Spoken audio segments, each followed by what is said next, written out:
بسم اللہ الرحمن الرحیم، اللہم صلی علی محمد وعلی آل محمد۔ حضرت عمر بن الخطاب رضی اللہ عنہ نے روم سے لڑنے کے لیے ایک فوجی دستہ روانہ کیا۔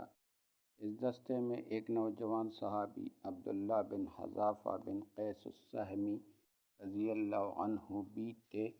مسلمانوں اور قیصر کی فوج کے درمیان لڑائی نے طول پکڑ لیا۔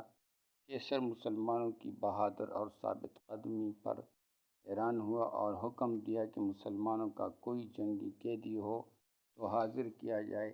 عبداللہ بن حذافہ کو لا کر حاضر کیا گیا، جن کے ہاتھوں اور پاؤں میں ہتھکڑیاں تھیں۔ قیصر نے ان سے بات چیت شروع کی تو ان کی ذہانت سے حیران رہ گیا۔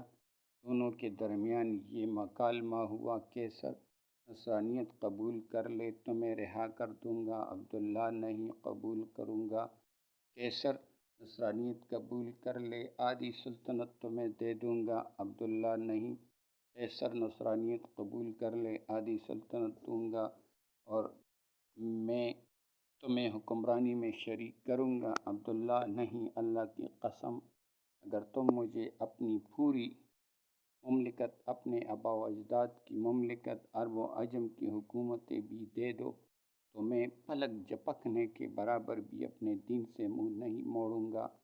قیصر غضبناک ہوا اور کہا، تجھے قتل کر دوں گا، عبداللہ مجھے قتل کر دے۔ قیصر نے حکم دیا کہ ان کو ایک ستون پر لٹکا کر ان کے آس پاس تیروں کی بارش کی جائے ڈرانے کے لیے، پھر اس کو عیسائیت قبول کرنے یا موت کو گلے لگانے میں سے ایک بات کا اختیار دیا جائے۔ جب قیصر نے دیکھا کہ اس سے بھی بات نہیں بنی اور وہ کسی حال میں بھی اسلام چھوڑنے کے لیے تیار نہیں، تو حکم دیا کہ اس کو قید میں ڈال دو اور کھانا پینا بند کر دو۔ عبداللہ کو کھانا پینا نہیں دیا گیا، یہاں تک کہ پیاس اور بھوک سے موت کے قریب ہو گئے تو قیصر کے حکم سے شراب اور خنزیر کا گوشت ان کے سامنے پیش کیا گیا۔ جب عبداللہ نے یہ دیکھا تو کہا، اللہ کی قسم، مجھے معلوم ہے کہ میں وہ مضطر پریشان حال ہوں جس کے لیے یہ حلال ہے، مگر میں کفار کو خوش کرنا نہیں چاہتا۔ یہ کہہ کر کھانے کو ہاتھ بھی نہ لگایا۔ یہ بات قیصر کو بتائی گئی تو اس نے عبداللہ کے لیے بہترین کھانا لانے کا حکم دیا۔ اس کے بعد ایک حسین و جمیل لڑکی کو ان کے پاس بھیجا گیا کہ ان کو چھیڑے اور فحاشی کا مظاہرہ کرے۔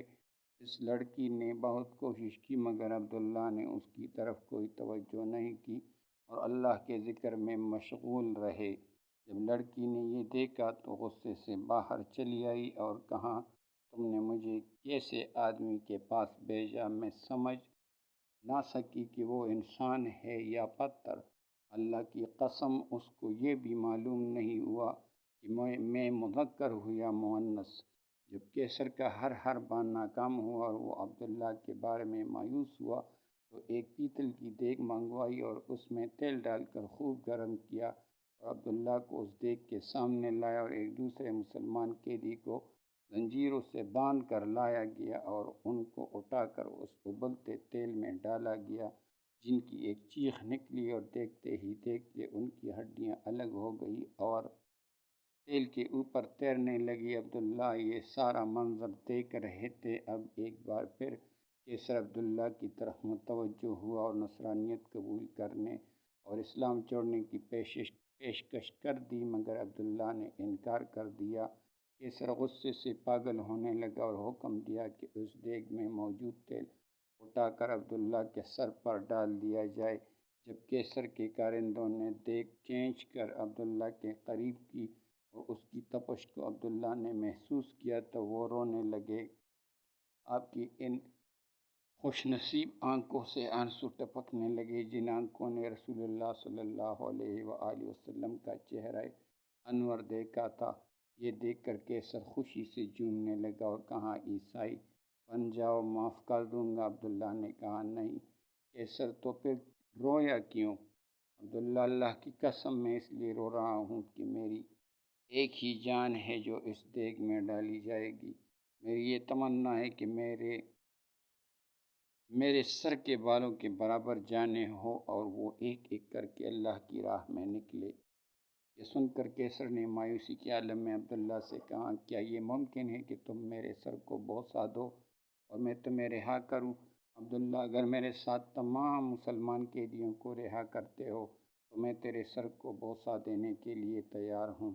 کیسر، ٹھیک ہے۔ عبداللہ نے اپنے ساتھ دوسرے مسلمانوں کو رہا کرنے کے لیے اس کافر کے سر کو بوسہ دیا اور سارے مسلمان رہا کر دیے گئے۔ جب واپس عمر بن الخطاب رضی اللہ تعالیٰ عنہ کے پاس پہنچ گئے اور آپ کو واقعہ بتا دیا گیا تو عمر رضی اللہ عنہ نے کہا، عبداللہ بن حذافہ کے سر کو بوسہ دینا ہر مسلمان پر ان کا حق ہے، اور خود اٹھے اور عبداللہ کے سر کو بوسہ دیا رضی اللہ عنہم۔